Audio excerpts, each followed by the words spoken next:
Hello, Daphne here with another video for you. This one is titled, How to Survive Long-Haul International Trips.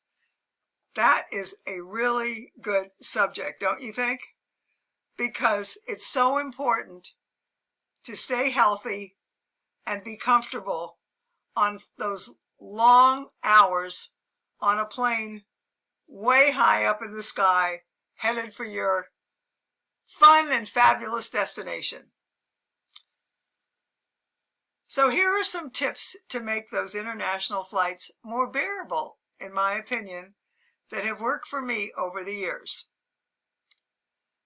First of all, I choose an aisle seat, unless my husband's along, and then I will choose an aisle seat. But when I'm traveling alone or with friends, I always choose an aisle seat because that makes it easier to get up and down whenever I want. Now, the next one that I want to tell you about is something that just happened over the years by fluke. What I discovered was landing late in the afternoon was so much better than first thing in the morning. When I landed late in the afternoon, I could go to my hotel, check in, do a little unpacking, maybe a little close by sightseeing, then have an early dinner and go to bed early. The next morning, I would always feel perky and raring to go with absolutely no jet lag. It was like a miracle way to adjust to the time change. And those time changes can be a killer in the way you feel if you don't take care of yourself. So try and take flights that land in the late afternoon. But if that's not possible, and you arrive early in the morning like I have, and some of them have been as early as 4 a.m., tough it out. Tough it out until you can have an early dinner and go to bed, because you will not waste any time on your first day in this magical new place where you've landed feeling horrible due to jet lag. So be tough, hang in there, and you'll be happy you did. One of the first things I do when I get on the plane is I put on a comfy pair of socks. I remove my shoes and I pull those socks out of my carry-on luggage, and they keep my feet nice and warm for my flight. Plus, the swelling is not restricted by having shoes on, and that's a good thing. Maybe your feet don't swell up in flights. Mine do a little bit, and socks keep my feet comfortable because my shoes are not on my feet. Do yourself a big favor and buy loose clothing for international flights. Wearing skinny jeans and restrictive tops are not good on long-haul flights. After all, coach seats are small, and there's just absolutely no room to feel that you can maneuver or move around. But you feel a little more flexible if you have loose clothing on, so I highly recommend that.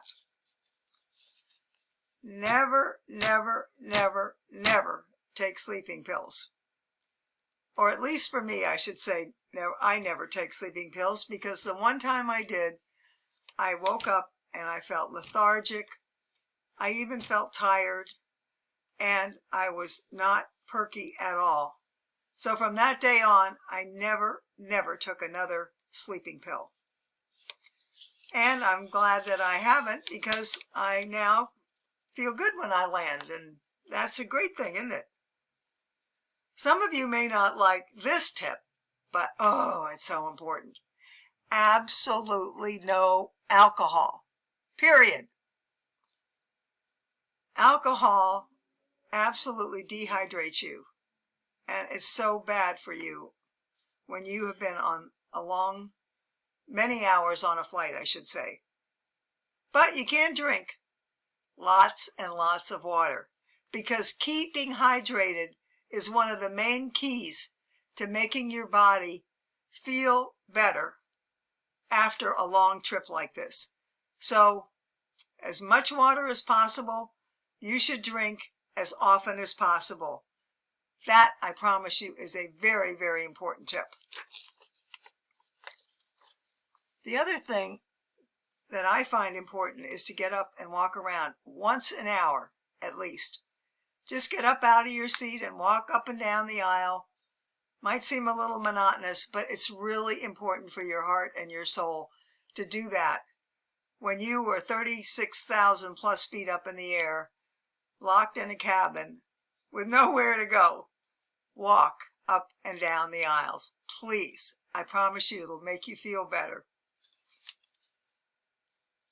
The other thing that is very important is to bring along one of those light blocking masks that cover your eyes and block out all the ambient lighting on the plane. Along with the mask, I bring with me noise canceling headphones. They eliminate the ambient noise on the plane and allow me to sleep better. So those two in combination are a very handy thing to have along on these trips. So, my friends and world travelers, I hope these tips will make your trip just a little more comfortable the next time you find yourself on a long haul flight to somewhere magical.